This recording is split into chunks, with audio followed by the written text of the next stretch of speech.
At one point I was like, how can we just make this all glass? And I was like, Wendy, stop.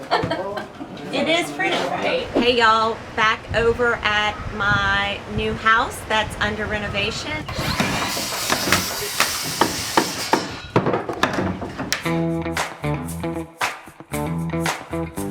This is the new house and the new journey. Leaving the big house on State Street. So now it's trying to take my architectural and interior design background and see what we can do with this. Moving to the new house is going to be a lot, and we've got a lot of work to do over at the new house. So it's a beautiful April morning, and I just got over to the house. I got a call from the contractor that we're starting to come a long way. We're getting all the framing up, getting all the interior walls laid out. We've got to figure out what to do about the 2 existing AC units and how that's going to go, and possibly being done with them and putting a new unit in, which is where I think we're headed.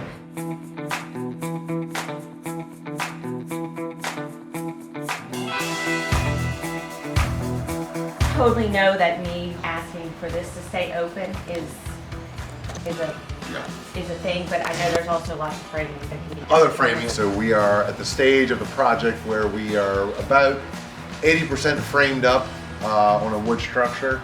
Down here we have the termite sill plates that are right above the CMU block, and then you have your floor joist that are treated pine, and then above that you have your 2x6 bottom sill, number 2 pine, and then your wall framing. And heading on up, you have your floor joists with your LVLs, your joist hangers, and then you have your openings for your windows, which are 2 jack studs butted up for the jambs, and then you have the headers, and then you have your 2 top plates, and then you have your rafters and your plywood for the roof framing.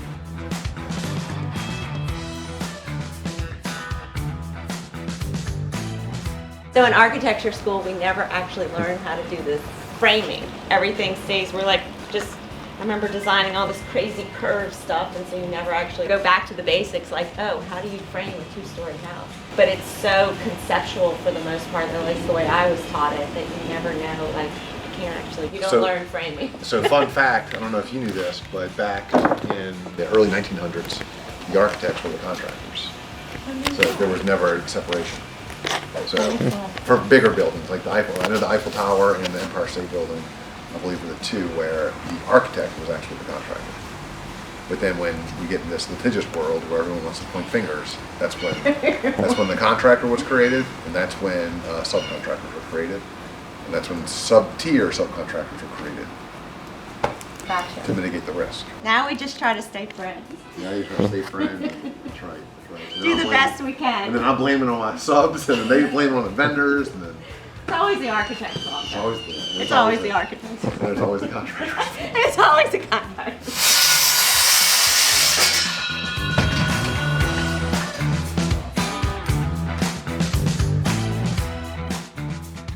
I want to use Rockwool insulation on the walls, and we're putting it up there, and the AC guy was like, oh, well, that's a whole different story. That's great. Okay. Interesting. Okay. I was like, that's going to be solid wall, and it's so pretty. Which, that's been in my head, but at one point I was like, how can we just make this all glass? And I was like, Wendy, stop. It is pretty, right? Like to see the blue have, sky. 1, 2, 3. I'm going to have 3 windows across, and I'm like, it'll be so pretty if I can see give us a location, sky. now's the time to do it. Basically the exterior framing going up, which is looking really good, and we've got the roof on. So that was exciting to see, but we do need to get going a little faster. In this world post-COVID, it seems everything seems to be taking a bit longer. I'm trying to think of what other kind of crews I can get to something else, but I'm gonna keep thinking. I mean, yeah, but we got it. This was you know, I budgeted our whole schedule here was 2 months, and we're not there. Well, we're not there. It's gonna be longer than that.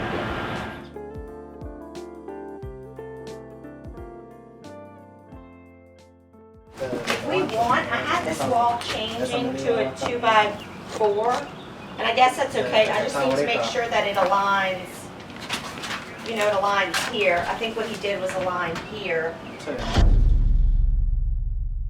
We've got a couple of layout issues with bringing chases up from the first floor through the second floor for things like the AC. Yeah, now this is supposed to, remember, let's do a 2x6. Yeah. Okay, okay, all right. We can get the box here. We had this whole issue that they started framing from the back of the house and everything was aligned with this door. And so then this opening needed to be centered on that opening so that you came up into the hall and it all looked symmetrical.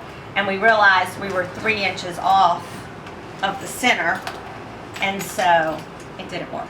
So unfortunately we had to move that whole wall over 3 inches and reconfigure this space. So when I design, I'm always, you know, like everything needs to be on center and everything needs to be equal, and that always makes a pretty house and makes the rooms feel right. So where's that box down below? So the box right here. This is the edge of it. We can't cut through the plate because the LVA. Okay, that makes sense because this is the end of the house. This is the old end of the original house, so we can't cut through it. To locate the AC below and the kitchen hood, but it has to exhaust up through the attic. But I talked to the AC guy last night, and we have a new plan for the AC. The new plan for the AC is that I'm going to put 1 unit for the whole house up in the attic. Okay. But then I have to chase down. Yeah.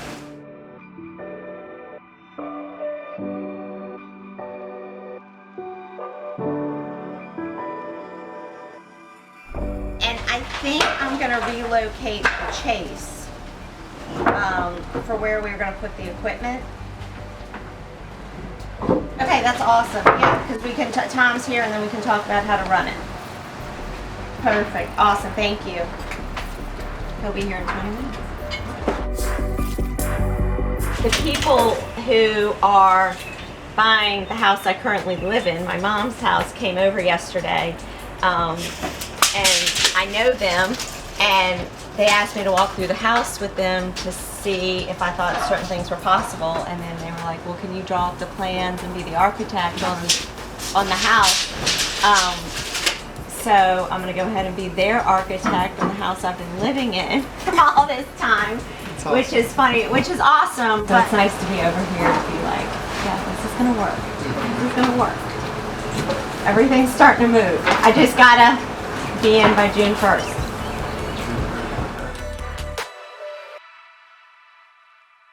When I bought this house, it had flex duct underneath, which is really not allowed by code and is not very good at all. And so I'm excited in the fact that we took all the flex duct out from underneath the house and can now run hard duct below it.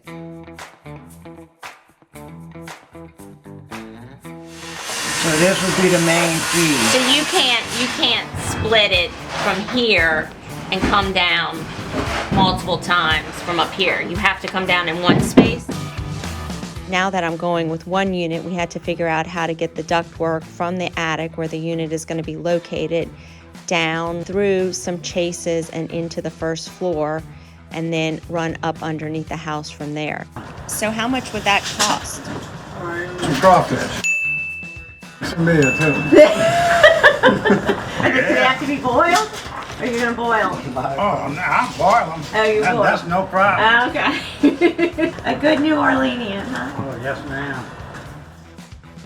We decided in the end to take some area out of the landing and make the landing of the stair look like a bay window sort of configuration. So in the end, I think it will be a pretty feature of the house, but it was really done to conceal the ductwork. At the end of the day, if you can figure out how to make the aesthetics work with the mechanical requirements or the plumbing requirements, it's always a win-win situation. So it's always hard when you're at this point, and I've been through it with clients many, many times. But at the end of the day, this is kind of your opportunity to do certain things, and so you have to decide if there's a way to figure out you know, if you can find the money, borrow the money, or what to do, because if I don't replace the AC system now, then work that I'm paying for now will actually have to be redone because they have to reinstall the existing systems, but then I haven't upgraded the system and I'm taking the risk that the existing systems could die at any moment. And I'm also getting super worried with all these little hiccups and the slowness of things that I'm not going to have a place to go if we sell the house and this place isn't ready. So things are getting a little stressful, as they do in every project, and just got to live through it and hope it all works out. Yeah, so it's exciting progress, and if you're liking what you're seeing and want to keep going on this journey with us, like and subscribe.